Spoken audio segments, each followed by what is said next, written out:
మామూలుగా గృహిణి అంటారు కదా సార్, గృహిణి అనే విషయానికి వస్తే మీరు హౌస్ వైఫా అంటారు. ఎంత సులకనగా అంటారు సార్.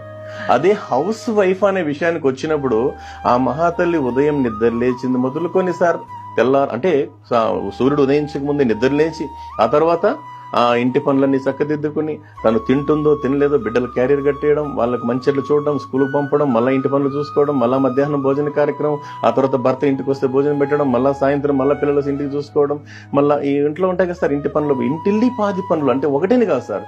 ఇల్లు శుభ్రపరచడం కావచ్చు, పాత్రగానులు అంటే సామాన్లు కడుక్కోవడం కావచ్చు, లేదా చాలా పని ఉంటుంది. ఇవన్నీ చేసిన తర్వాత అదే అన్నారు కదా సార్, మా గురువు నారాయణ స్వామి గారు చెప్తుంటారు మాటల సందర్భంలో, ఒక గృహిణికి జీతం ఎంత ఇవ్వాలంటే ఆ దేశ రాష్ట్రపతి కన్నా ఇచ్చే జీతానికన్నా ఎక్కువ ఇవ్వాలండి అన్నారు సార్. అది గృహిణి యొక్క గొప్పతనం సార్. సార్ మీరు చెప్పిన దాంట్లో ఇంకొక విషయం ఏంటంటే, కొంతమంది ఇంత ఇంటి పని చేసి కూడా ఆఫీస్కి వెళ్ళి కూడా పనిచేస్తుంటారు. అవును సార్.